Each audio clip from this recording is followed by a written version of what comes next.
Pause for a moment, take a breath, feel awe and appreciation for being alive. You're here, present, listening. Welcome to the audio version of Awe Digital Wellness Podcast, where we explore mental health, happiness, and the beautiful, messy, complicated relationship we have with ourselves, other humans, and with technology. Make sure to follow us on your favorite podcast app and on our social medias, and more importantly, to visit and reach out to us on our website at awedigitalwellness.com. Each week, we'll dive into the science, the stories, and the practical strategies that help us thrive, both online and off, because well-being isn't about disconnecting from technology, it's about creating real connections and communicate with communities with open discussions. Even the difficult topics, we will get to it. Let's dive into this week's episode.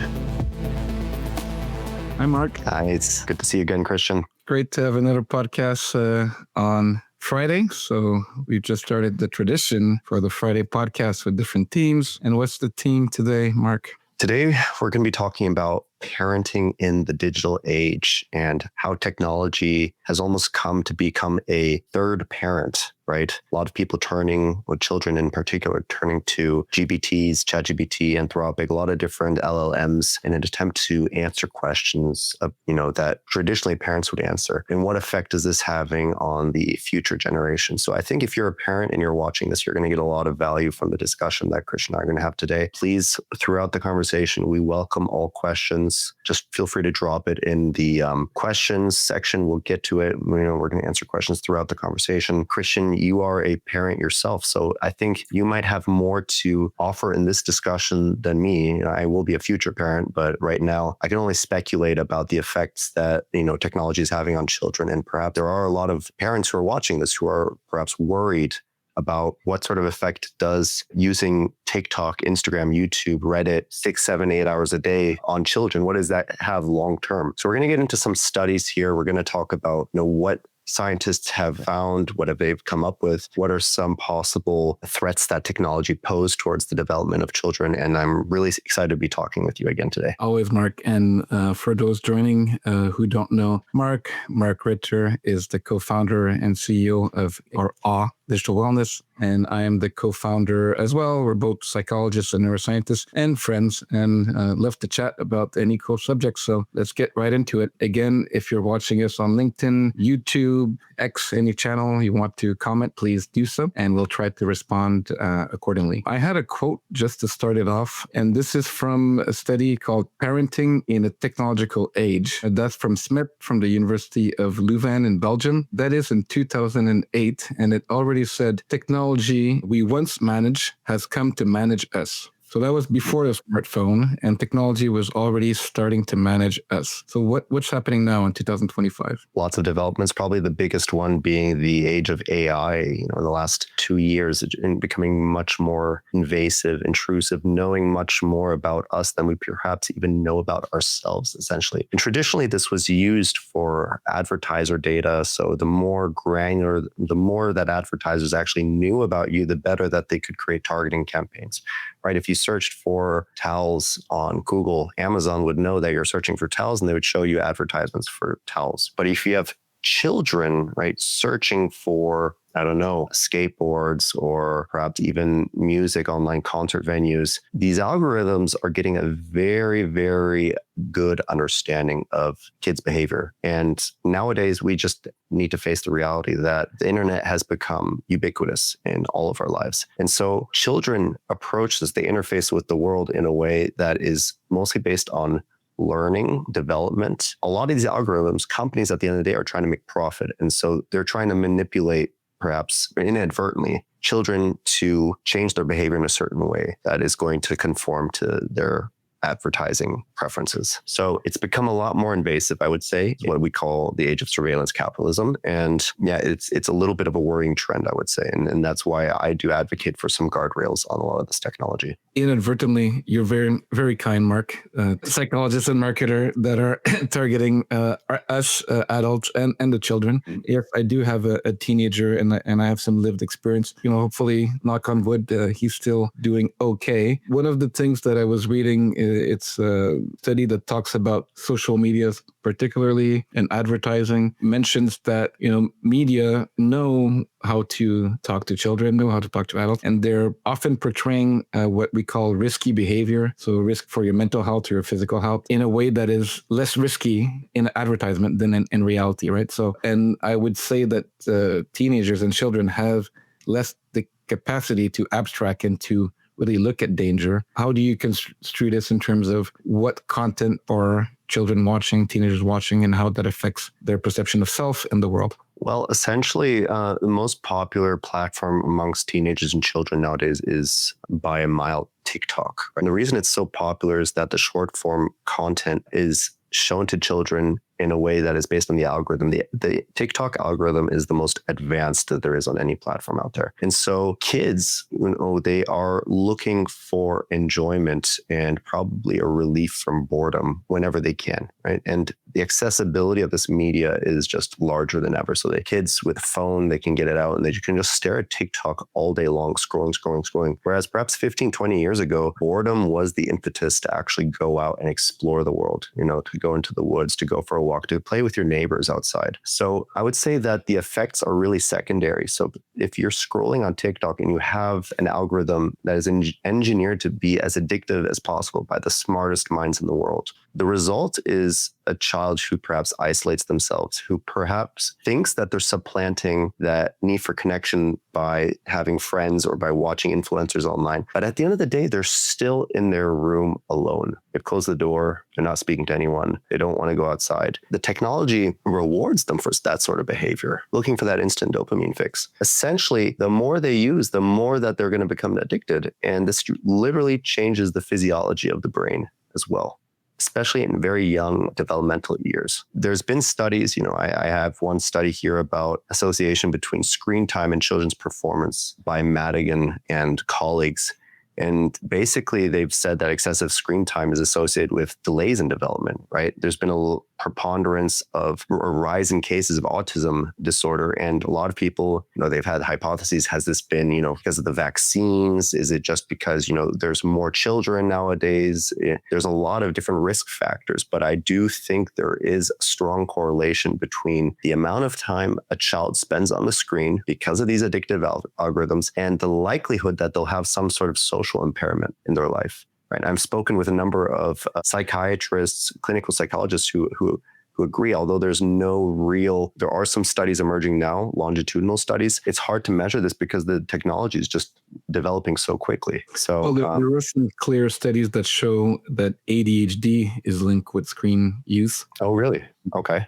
Autism, I haven't seen, but ADHD, yes, there are some that correlate ADHD onset and symptom aggravation based on screen time. And to talk about other effects, I have one study here, but many also point to the same thing, that screen time is giving less quality sleep, less time sleep, eye strain, problem with the eyes as you're stuck always with the blue light and looking at screen at a short distance, and not looking at the sunset or your friends playing outside, and also with obesity, overweight, right? So the more you're sedentary, affects your mental health, your eyes, your sleep, your weight. Those are real things. Now, knowing a little bit, and we can dig more on what the effect that is on children, because there's manyfold. What's the parent role in that, right? So they're children, you're giving them devices. What's that role? And just to preface that with also some other interesting stat. This study shows that 82% of parents know what their children are watching on TV, but only 60%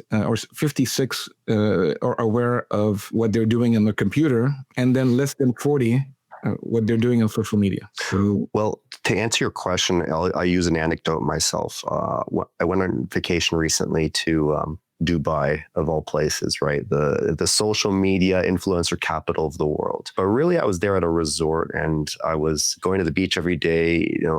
I love the beach. I love warm weather. I'm always in a good mood when I have beach and sun. Those are the only things I need. And I'm like, this is the most spectacular place in the world. I didn't feel any inclination to go on my phone, to go on Instagram, to go on YouTube, because I was just fascinated by the environment. But at dinner time, the first night, I was with my partner at the time, and I hear this child screaming, across the room. We were on a patio, and there was this pregnant mother with a little child there, and the kid's screaming. And I'm wondering, why is she not actually attending to the kid? Why is she not like helping, like, calm the kid down, like maybe give it a hug? And I see she's literally scrolling on TikTok on her phone, and the kid screaming ensues. She gives the kid another phone that she pulls out of her purse. And all of a sudden it acts like a digital pacifier to the kid, and the kid stops screaming and he's also scrolling, right? So in a certain way, there's two purposes here that technology serves. On the one hand, parents are stressed. I get it, right?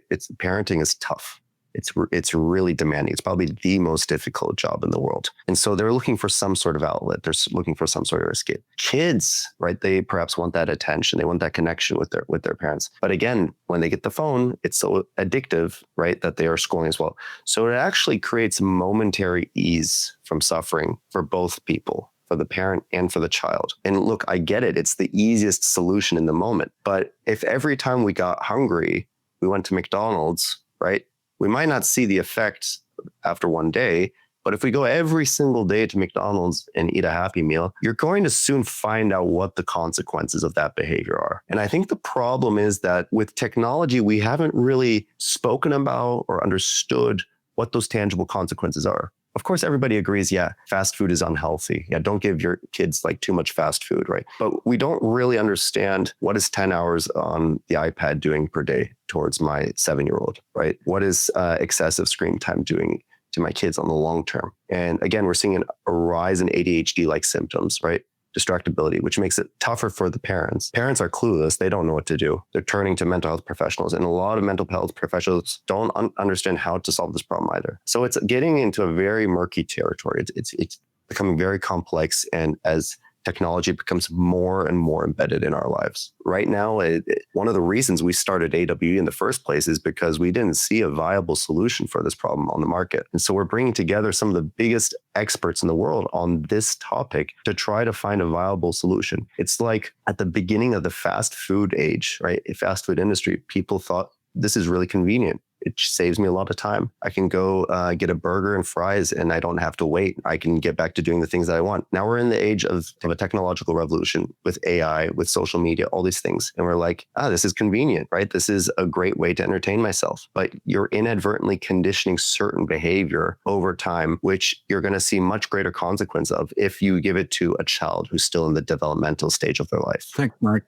for the story and the science. In terms of, parentings are lost. They don't know how to manage parenting today. We're still, there is this famous triple P, so positive parenting program, parents being positive role model, helping parents to get the skills and knowledge to help their children with language, social skills, emotional regulation, problem solving. But this was invented in the 60s and 70s, right? So we're still using that, but it's not quite adequate. It does prevent some, it is a preventive measure to help like real bad dysregulation. But again, we see children dysregulated all the time when they don't have their phone, angry, screaming at their parents because they can't play their video games or don't have their phone or don't have the Wi-Fi. And parents also themselves are stressed, right? So you mentioned, AWE is there to help parents mitigate some of those things with the new information, the new technology, awareness, and knowing the neuroscience and psychology on how to help the children in a positive reinforcement way. We do have,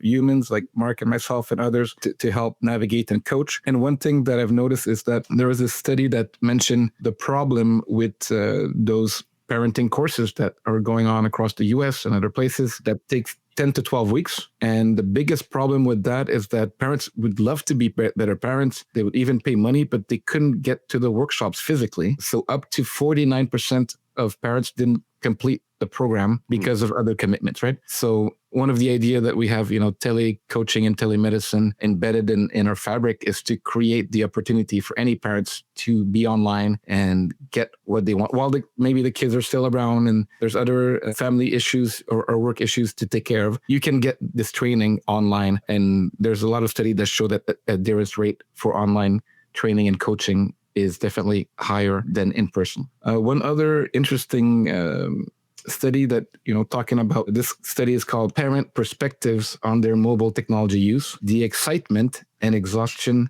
of Parenting While Connected. The name of the study, it is from Raditsky et al. And colleagues, 2016. And it looks at actually we talk a lot about teens, but it looks about even before preteens. It's 0 to 8 years old. Parents in the study, it's a qualitative study, so they express how they feel. There is parents, single parents, mothers, fathers, couples, and I think there's 2 grandparents as well, so caregivers in general. They consistently express a high degree of internal tension regarding their own mobile tech use. Right? Does that make sense to you? Yeah. Parents are busy, they have to be on their phone, on their computer, and they feel the stress. And the 3 teens that came out of the study is that they have cognitive tension. So we talked a lot about multitasking. So they're trying to do 100 things at the same time with the children, and that's stressing them. They also have emotional tension, right? So stress, anxiety. And the third one is tension about their relationship. So how is that affecting the parent and child relationship? So 3 big things that are being affected,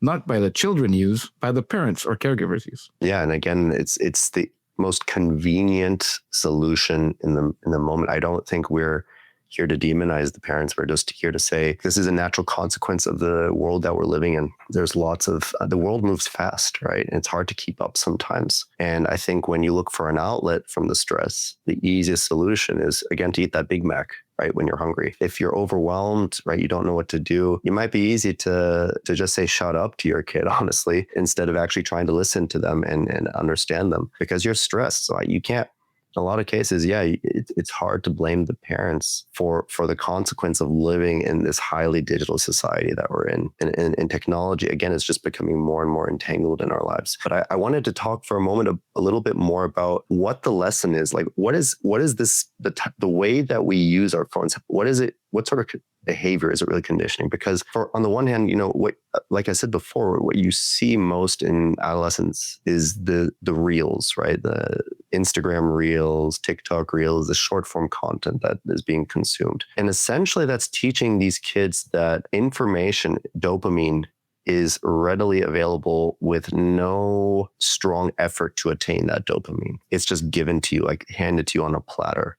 All you have to do is just open your app and it's there. And it's really, really enticing because, again, the algorithm knows exactly what these kids want to consume, what type of content. So it's teaching us actually to have a much shorter attention span, right? Because we're expecting dopamine to be delivered to us instantaneously when we go out into the real world, because that's how we've been conditioned when we look at our phones and we look at the reels. We have a much lower tolerance for waiting, for patience. And this is causing perhaps a lot of that inner tension that you described to before. The default mode network, right, is the part of the brain that is responsible for quote unquote thinking while you're not really thinking, random thoughts. So a lot of kids who have racing thoughts, right, who aren't able to focus, who are constantly distracted by this internal stream of consciousness, have an overactive default mode network. Thanks for the conversation and implication that might have for parents and for children. You mentioned the default mode. So that takes over the cognition, so deep thinking, and it also takes over the attentional network. So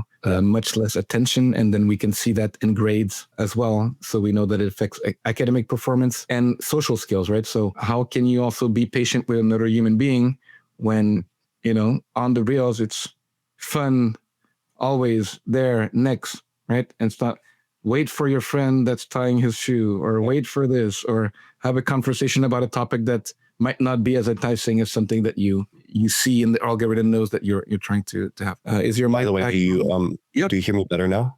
Yep, that's good. Okay, great. I was just saying, to finish my thought, that the default mode network, right? When people are just walking throughout their day and they have felt like, oh, what did I eat for dinner last night? Or like that asshole who cut me off on the road at, 7 a.m. this morning on the way to work, or just random things that appear in consciousness without their control. That seems to become a lot more frenzied and chaotic, right? When you are constantly using social media. And this is also perhaps responsible for these higher levels of symptoms of ADHD that we're seeing in children. Because when you're asked to focus on a task that's boring, right? Focus on this PowerPoint presentation that the teacher's giving in class, do the homework. You've got all these thoughts, right? This is going through your mind. You're like, how do I focus? I don't know how to do this. And so what do parents do? Right? Again, the quickest fix solution. Hey, let's get this kid on ADHD medications. Like, let's prescribe him something, right? He's going to calm down. Finally, instead of the digital pacifier, it's almost like yeah, let me get him some meds. I'll tell you something. We don't really know either what the long-term effects of prescribing, really strong psychotropic medications to children are. As technology becomes much more embedded in these kids' lives, there's going to be a stronger dependence on these pharmaceutical drugs. And this is just a very vicious cycle that a lot of parents are in, just looking for the fastest, most convenient solution. I don't have time to go to an 8-week boot camp or a workshop for parents. I'm just going to go to the doctor and get my kid on Ritalin so that they can perform well in class. And then I'm going to be happy about that. A lot of parents I've spoken with, they make the conscious decision not to give their kids these strong drugs, despite the benefits that it could perhaps offer them, because they're unsure about what the consequences, long-term consequences could be. So it's a very, I would say, an interesting predicament that we're in. I don't think we could have ever seen ourselves walking into this trap. Well, yeah, you talk about prescribe medication. Yeah, as you mentioned, sometimes they can be useful. There is some brains that have some deficit. And as we talk with our interview with Dr. Matika, drugs are useful. They need to have a plan, and it needs to also be systemic, right? It can't just be take the drug and you'll be fine. There needs to be some support, some coaching, some therapy, some goals, and it's hard. There is no magic pill, even though they want to sell you like Ozempic or other things like that. That it's supposed to be magic, but no, it's a holistic way to, especially if you're thinking about a neurodeveloping child that is actually creating those connections for his future brain. So we want to give him the best tools. And perhaps when we think about smart devices, tablets, smartphones, is it possible that giving that to children is also like giving them unknown pharmaceuticals or drugs or crack? I don't know. They used to call the BlackBerry the crackberry, right? When it came out. Sorry. BlackBerry. I think they just call them. So, it's not far-fetched that people are hunchback and, on crack just with different symptoms, right? Yeah. Yeah. And what worries me is that there seems to be a lack of seriousness about approaching this problem from so many people, as if they're almost dismissing, screen time, it's a willpower problem, right? They just need to become more disciplined. The fact is, no, especially for younger children, it's not a discipline. Just tell that to a kid. It's just a discipline problem, right? That's not going to go very far, right? And if you wouldn't give your kids alcohol or cigarettes at such a young age, why are you putting them on these addictive devices? I get it. Yeah, maybe you want to give your kid a phone so he's not left out he's not unlike the other kids at school, or you want to be in touch with your kid. But there's really simple solutions for that, right? You could give your kid a flip phone, like the one that I grew up with. That's super boring, and just call them whenever you want. Or even these phone-free schools. This is a movement that's becoming more and more common around the world. Kids arriving at the beginning of the day give up their phones, or they put them in a bag so that they cannot use them throughout the school day, because that is such a fundamentally important period in children's lives, right? School.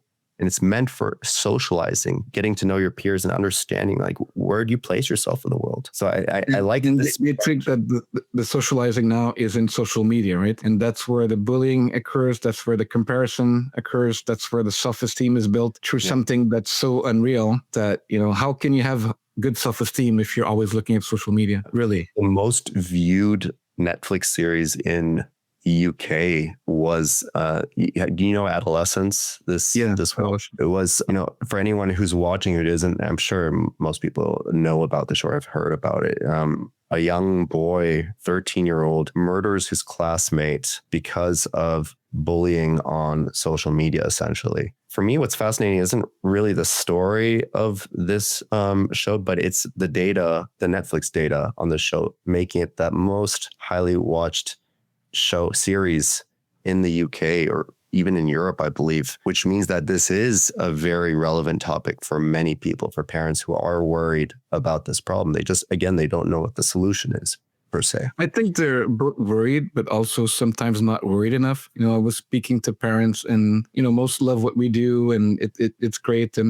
But I hear also a lot of, we have problems in our family, but we're trying to handle it. And it's I think you don't understand how unwell equipped you and your family are to deal with 6-7 devices in the house that are constantly, how many screens at a time in the living room? I don't know. And how is that working for you guys, right? There needs to be much more awareness and solutions and discussion, and as well as technological solutions, right? So maybe Mark, you want to talk about the phone that is a absolutely. bit less addictive than what you might find out there. Yeah. So, quick disclaimer: we are developing a phone device. What do they call it? A shout out to ourselves. Essentially, there are a lot of good devices on the market, right, that help mitigate children's social media usage. And like I said, phone-free schools, that is an increasing trend, right? Putting the phone in the bag. AWE, in partnership with Phonics, is developing a phone for children right now. We can attach a link to our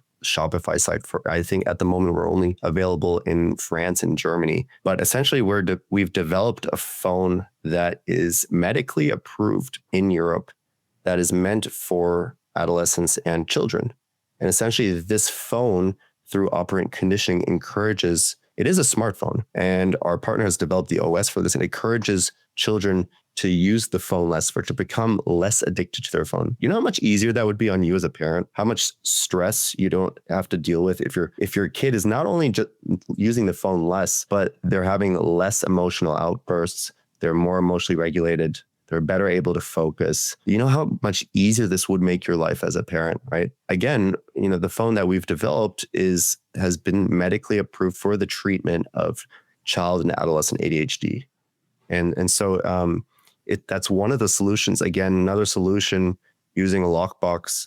You can find these on Amazon. There are a few other devices out there, but if you're looking for a way to just get in touch with your kids, encourage non-addictive behavior, the Phonics phone is a very good solution. But again, it's up to you to do your own research and to understand perhaps what is the best solution for you and for your child. So there's other solutions that we know in terms of creating boundaries. So for instance, no phone in the bedroom, no phone 1 hour before going to bed, no phone at the kitchen table. We don't really believe in this idea of only digital detox. You hear that everywhere, digital detox. You don't have a phone for a day or for a weekend. That doesn't work, right? Because you go back and you go right back at it. You're not solving the root of the problem, essentially, which is you can change the behavior, but if you don't understand the reason that kids are using their phones in the first place, you're not going to get very far. You can take the phone away from your kid for a few weeks, but as soon as you give it back, they're going to just fall into the same cycle of behavior. That's where psychotherapy becomes very useful, because you can help understand your kid's behavior from a cognitive perspective, right? Why do they always reach for the device? It's essential to ameliorating the problem as well. So there's another UK study, more recent, 2025, where it talked about UK in Netflix. Now let's talk about science. The study suggests that practices that engage parents as informed partners rather than passive consumers may be beneficial to the family and increase trust, digital literacy, and cultural alignment. Maybe some solution tracks, right? So, and when we talk about digital literacy, what does that mean? Do parents or grandparents know less about technology use? Probably, yes. Maybe not a 2-year-old, but I'm sure that a 12-year-old knows to use AI better than most parents, right? And I'm talking about AI. Can we give some, help to the audience that are having their tweens or maybe even younger than that, talking to their AI, looking for entertainment or companionship, right? So the AI can be fun or a friend to kids. And what happens when AI becomes your friend? Yeah, I mean, there's a lot of interesting things to say there. The first thing that came to mind when you're mentioning digital literacy and the grandparents, I see, in public transport, older people who are looking at videos that to me are clearly AI. They're clearly fake. But these people don't even know it. They're looking at their phones and they're just like, it's like a dancing goat on the stage of America's Got Talent. They're looking like, whoa, oh my God, I can't. And I'm looking at this are you an idiot? Don't you see that this is obviously fake? It's AI generated. Again, I think they have less of this digital literacy and they can't really distinguish reality from AI. Whereas the younger generations, they might be able to understand that. But with regards to your question about the role of AI in relationships as a friend, a lot of people are turning to AI as a therapist even, right? Even children. And we had a recent case in the US in Florida where some parents are actually suing OpenAI because ChatGPT essentially encouraged a son to take his own life. That's really scary. It's perhaps not on purpose, but through you take somebody who has clinical depression or has some sort of suicidal tendency, and you give them this chatbot essentially that they're using as a replacement for a licensed therapist or a friend that they confide in, or even a parent. LLMs have this sycophantic tendency to say like, yeah, Christian, you're right. Yeah, okay. Yeah, if you want to do that, like that might be the best bet. Like, Just add Mark. I'm always right, no? And I'm beautiful and I'm the best, right? How do I even question that? Yeah. It does become a sort of dystopian reality when we don't turn to each other for help anymore. And we're turning to these LLMs because we think that they have the best answers ever, right? Just all hail. Yeah, they're smarter than their parents and their teacher and everyone. And by the way, I don't have to have that uncomfortable conversation with my dad or my mom that I don't want to have, right? What's scary though is like if you're having an uncomfortable conversation with ChatGPT, here's news for you. That data is actually on the internet. So if you are disclosing, I'm having an affair with my neighbor's wife or whatever, ChatGPT, is actually storing this data, sells this data to third parties. Here's an advertisement for Ashley Madison so you won't get caught with your neighbor's wife. Essentially, taking what you thought was very secretive information and turning into an advertisement that's meant just for you. So imagine exactly what is happening to children when they're using AI to tell their secrets, to confide in. And this technology is turned on them. We have an AI team, and we'll be presenting some of the AI findings in some conferences in a few weeks in November in Vancouver and San Diego, Society for Neuroscience and Canadian Psychological Association. Shout out to our scientific team. And we are using AI ethics that exists, AI ethics. I'm not sure everyone is using it, but we are definitely doing that. There is some other stories. You mentioned suicide in the US. There was some suicide in Brazil using LLM. Also, I didn't verify which case, but there was a claim that someone murdered his parents talking to AI. There's also a lot of cases where AI will suggest to look at, sexualized content or to have sexualized conversation, right? Which is not what you probably want with your kids. I mean, it's great to talk about sex, but probably with your parents or not with ChatGPT or whoever, right? I mean, look, AI is being used more and more in content creation nowadays, which means that a lot of the content that you see on social media nowadays is AI generated. And it's becoming more and more difficult to distinguish, virtually indistinguishable nowadays. Like today, October 10th, 2025, there's AI content out there that looks essentially like me right now talking to the camera. Like the viewers could think like, oh, it's an AI Mark talking right now. There's essentially influencers out there, AI influencers with an AI OnlyFans link in their bio that some person can stumble upon, click on the link, and then become a paid subscriber for this sexually explicit content that they think is real. And then they're talking to this AI avatar and saying like, oh, I'm in love with you. I'm getting this girlfriend experience. Whereas they're actually talking to probably some guy in who knows where, moderating this account and profiting off of it, profiting from this need for intimacy, this need for attention. There's so many things that can be done with the content creation and with AI out there today. But a lot of people are using these AI models to manipulate others for their own financial gain.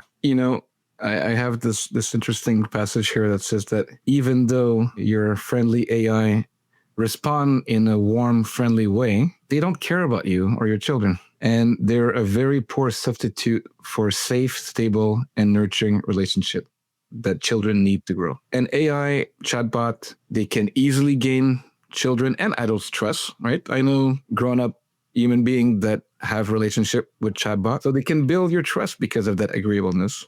They can do even more with your children. And then, they don't check facts, they hallucinate. So you're going to teach your kids to just take for granted whatever is there without checking your facts. And then they don't know your full history. They might know your chat history, but they don't know the context outside of the chat's history of your children. So it's quite scary what, little information and how powerful they can change your children's mind and psychology without you knowing really what's going on, right? And again, we're talking about the effect on children here, right? I understand as much people talk about the benefits of AI. I think AI is revolutionary, right? the technological applications, but it helps you and me, right, in our day-to-day work. And it helps millions of other people as well. But again, we have to take into account the effect that it has on all people and the benefit that it offers you. If you're a freelancer, remote worker, you work in the tech industry, you're a doctor, it is very different than the effect that it might have on a child, essentially, right? But the problem is that both of these groups have equal access to these LLMs, whether you are a 10-year-old curious about the world, or you are an W-2 employee in the United States of America that's using it to finish a presentation, right? Both of you have equal access. The intention with the use is different, perhaps with an employee who wants to get a specific task done or increase their productivity. It's very different than a child using ChatGPT in the way that they interact with it, because again, they're in this developmental period of their life where they're very curious and they have a lot of questions, and you can learn a lot with LLMs, but there is this pernicious aspect to manipulating behavior in these children that we really have to take into account here. And, we talked about lawsuits. From what we see, the AI or the companies are not really responsible for their act. They have disclaimers. It's out of their control. Some people don't even know what the algorithms are doing anymore because they learn, right? We want to just, again, we're not against AI. We're using AI. We're creating AI. We just want it to be known that the use of AI LLMs that are not ethically sound or responsible. I think I saw a study that almost 28% of people are using it at some point for therapy. Maybe not full therapy sessions, but asking questions about their mental health. So that's a big number of people that are, perhaps the cost of a psychologist is a bit high, or a coach. Perhaps the access, I was reading a study, there's over 4,000 places in the US that has less than one psychiatrist per 30,000 people. So you don't have access to mental health. You don't have the money for mental health. So you're going to go with the easy, free route. We just got a question in the chat from Ali. Maybe we can go ahead and address this question. How would one go about using AI to manipulate someone to make money? How would one go about using AI to manipulate someone to make money? Well, thanks for the question, Ali. The way that this could be done, in my mind, right, and from what I've gathered from speaking with researchers and people working in the industry, is more so using the data, right, that these companies gather from people, disclosing intimate information to them, to sell to third-party advertisers who are then using this perhaps to create much better advertising schemes that can be used to incentivize certain buying behavior. So we talked about before AI content creators. There could be a beautiful influencer that you see on social media. If you're a lonely 15, 16-year-old, and she's saying, Ali, you're my favorite boy, right? I love you. All you have to do is send me 2 Bitcoin, right? And I'll be yours forever, right? They don't know. And so they're going to sign up. They're going to sign up for the OnlyFans account, and they could perhaps become persuaded by these AI models to basically transfer them money. That is a form of manipulation in my mind. That has been on the rise. That's been done for decades, but now with AI, it's even... people can fake voice image, can use that. There are some, we know that in certain countries like Myanmar, there are half a city of workers that are trying to scam people day and night. So yes, to answer, and thanks for your questions and comments, Ali. The other one I'll respond talking about, why David Hansen decides not to use AI because it stunts the learning, 100%. And, David, Mark, and myself, we're still learning every day. Yet imagine children. They really need to learn every day. That's their formative years. And if you let them go free on, I'll do my homework in 5 minutes instead of 5 hours because I don't need to learn, then, what skills will they have for the rest of their lives? Yeah, I think it's become a game of cat and mouse between students and these educational institutions. Because I think when ChatGPT, first came out, students were using it to write their essays. Of course, I would have done the same if I was in their position. And then there was new companies that were developed to detect if you used an LLM to write your paper. Then they tried to update this, using prompts to say don't sound like an LLM and write a paper for me.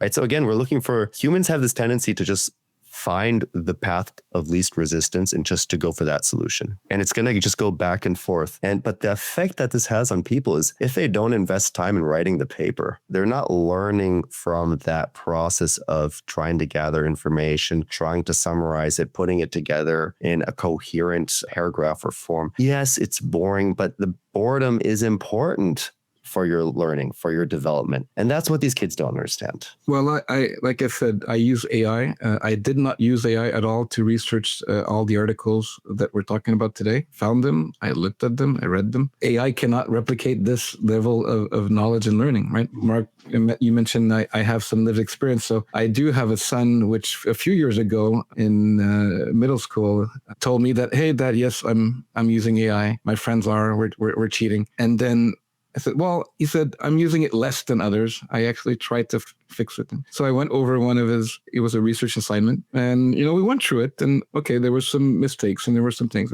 So why don't you go look at that source? And I just want to give another, free advice for parents listening. There is a method called TECH, TECH, that are 4 pillars to help you navigate with your children tech use, right? So the first is talk. As I had built or still have this great relationship with my son, he came to talk to me about it, not just to ChatGPT, not just to his friend. He actually came and said, hey, this is what's happening. So when you build that trust and that communication, talk is really important to figure out what's the good or bad or ugly of the tech use. Second is education, right? So I had the opportunity to say, well, do you understand that by doing this, you will not learn what you're supposed to learn in this class? And that, maybe some of those results are not verified. Can you dig deeper and make sure they're real and get some more insight? And then the third one is C, right? Tech, TEC, is co-use. So, okay, let's go together and go prop ChatGPT together. Use the technology with your children and figure out what they're using, how and what, not to spy on them, just to say, hey, that's what you do. That's cool. Let's see how we do. Let's have fun together.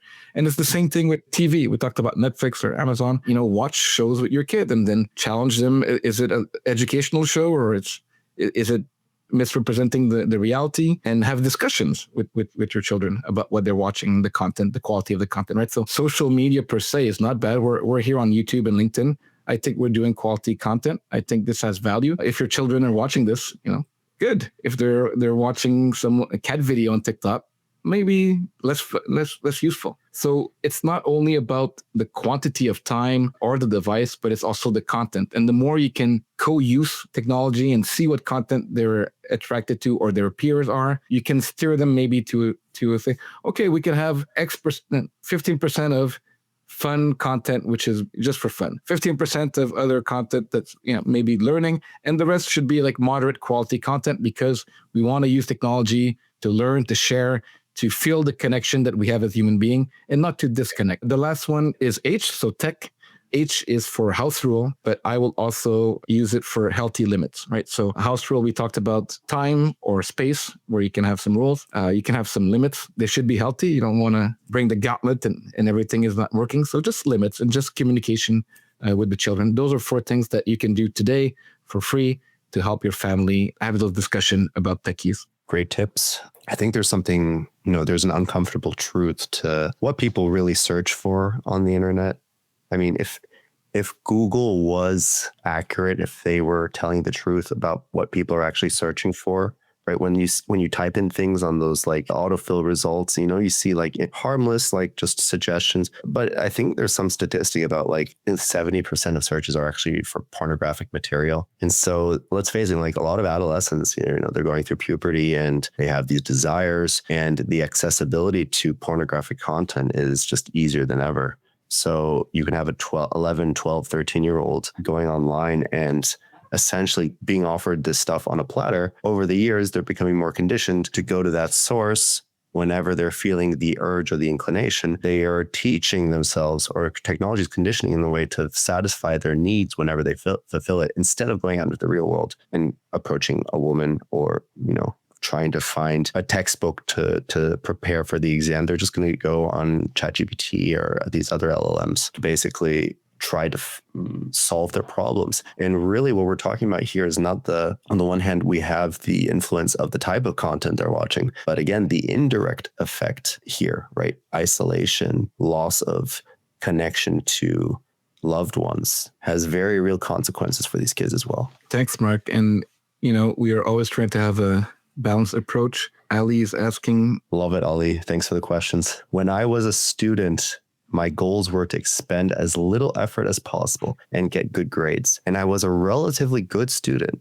I don't envy students who have to navigate this tech terrain. Yeah, it's getting more and more difficult. And then your colleagues are doing it. Maybe your colleagues studied less and used AI and have better grades. But, I always explain that education is not about the grade. Working is not about the money. It's always about the learning, the presence, the purpose, right? So if you're doing something with purpose, the result will come or not, but you're winning anyways. Try to tell that to a student, Christian. It's about. I try. I don't know if I'm convincing enough. I don't know how it is in Canada, but in the US, there's a very strong culture of achievement. You want to be the best in your class. You want to do anything to get by. It's a very highly competitive environment. And a lot of parents put immense pressure on their kids to get good grades. So you're going to do anything you can, right, to beat out the competition because they feel like they're competing against their classmates. When I was in college, midterms and finals periods were the times where people were buying on the black market these ADHD medications illegally. They would go to somebody who was prescribed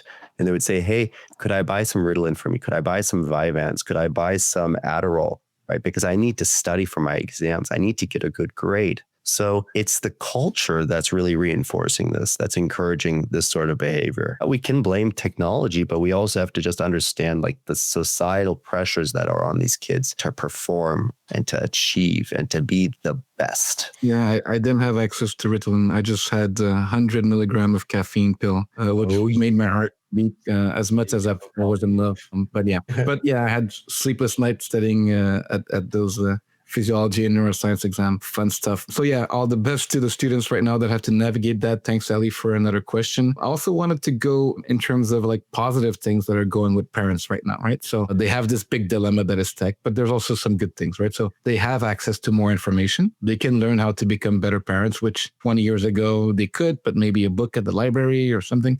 Now they have lots of information on parenting. They're maybe listening today and learning some things about parenting, and they can go online and get courses instead of going in person. They can have communities to share their struggles, and they can also, like the promise is, in theory, more connectivity means strong emotional connections, right? So you can be more connected with your kids, even though they're in college in a different city. You can FaceTime them or see them more often. At school, people, their kids, like parents, relax, your kid is fine. Yeah. You don't have to be checking where they are, the whereabouts 24/7 and Google or other device thing where their location is. But we did that for thousands and tens of thousands, hundreds of thousands a year, and we're pretty okay. But this kind of overprotecting their physical safety when actually it's online that they're not safe, right? Talked about pornography, bullies, sexual predators, and one of the good things that this phone is also going to do is not put more spying on children,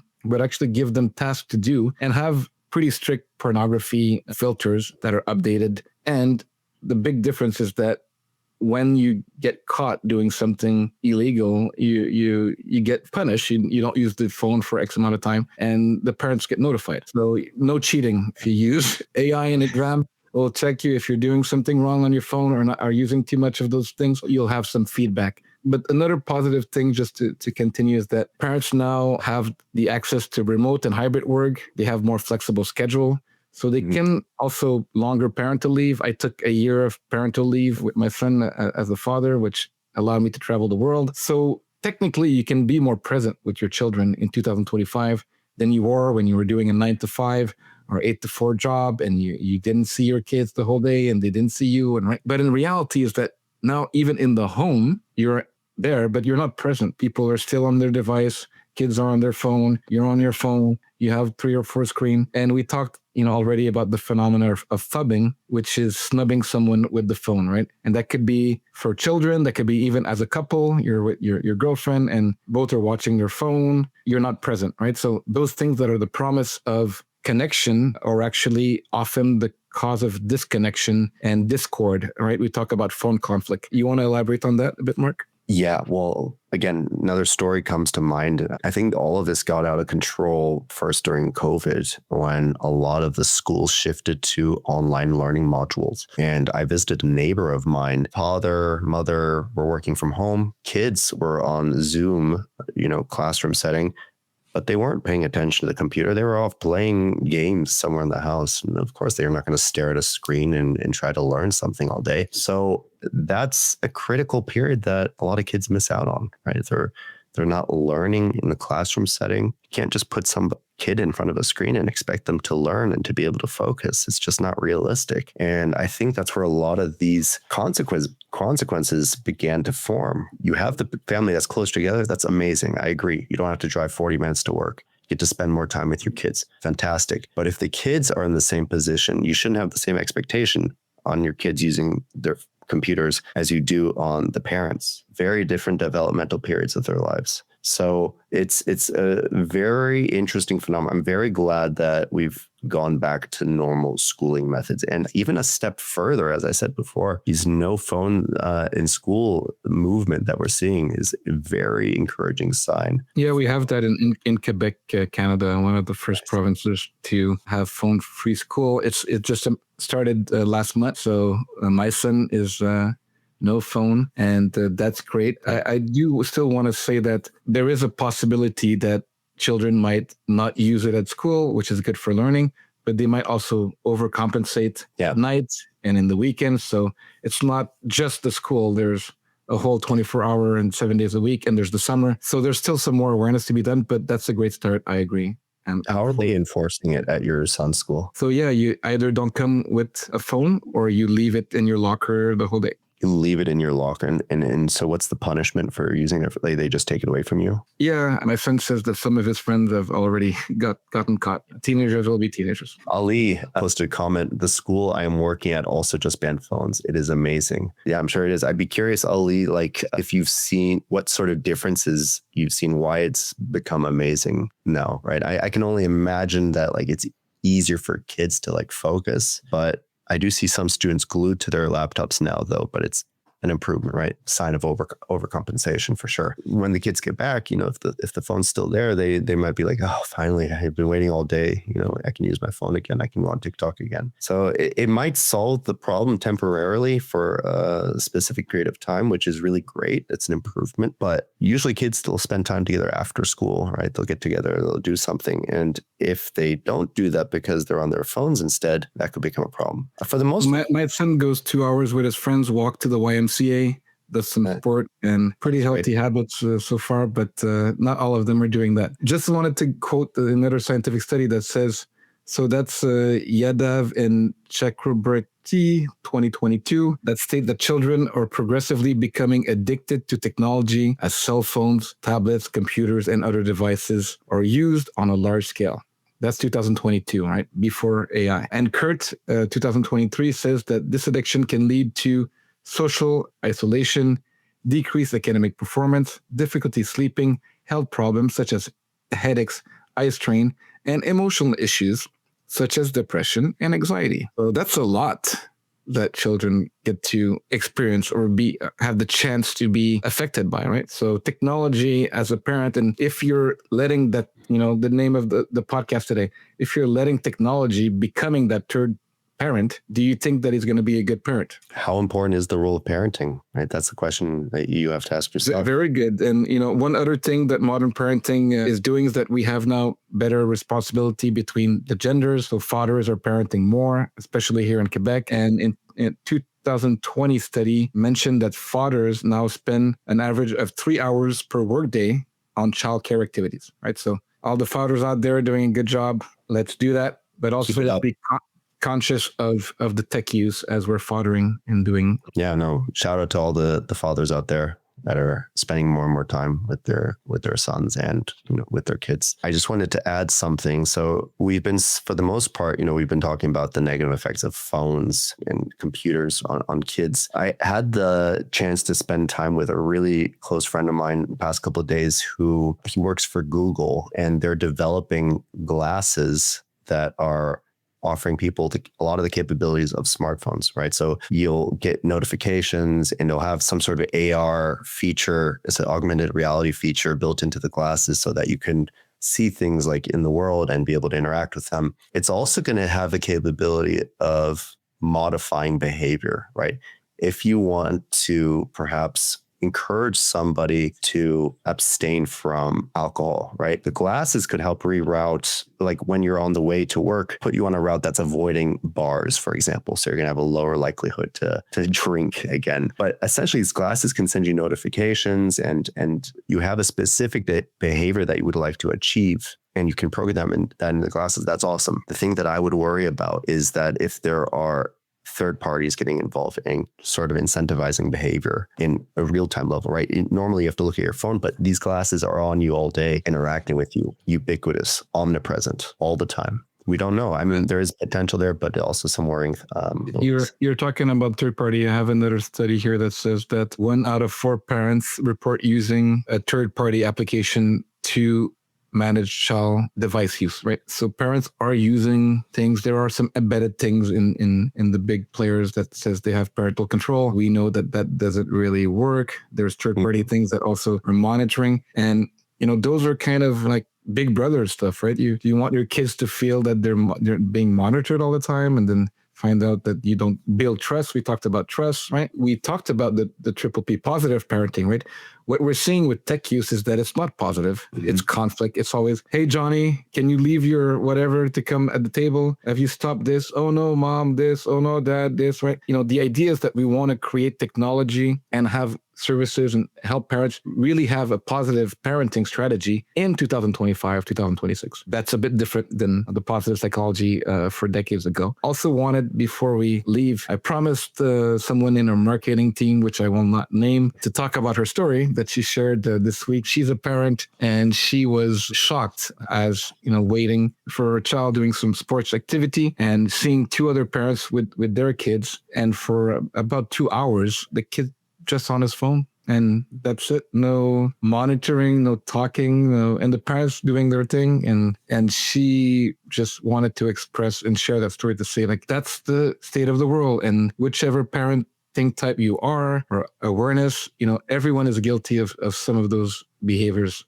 Some of the time, some more than others, but that should not be the norm. Yeah? If you see that, you should be shocked like she was. It should be like, wake up. What can we do as a society to parent better, to talk better, and to create those social skills that we need in life? Right? Yeah, it's like we've sort of sleepwalked into this problem and we're just trying to figure out how to get out of it. I don't blame the parents, right? It's just, again, consequence of rapidly developing technology and not taking into consideration the human consequences. Yeah, it's not about the blame, the shame, or the judgment. It's just bringing awareness and letting parents and adults and everyone knows that there are tools, there are solutions, there's our communications, and it takes time. You're not going to change your kid's behavior or your behavior in a day, in a week. It takes awareness and it takes practice. And we know neurobiology, it takes some training of those hormones, of those neurotransmitters to create new pathways that will at the end make you happier and more connected, bring you more joy. But that might be painful for the transition, right? Yeah, absolutely. 100% agree. So thanks again, Mark. Any last word?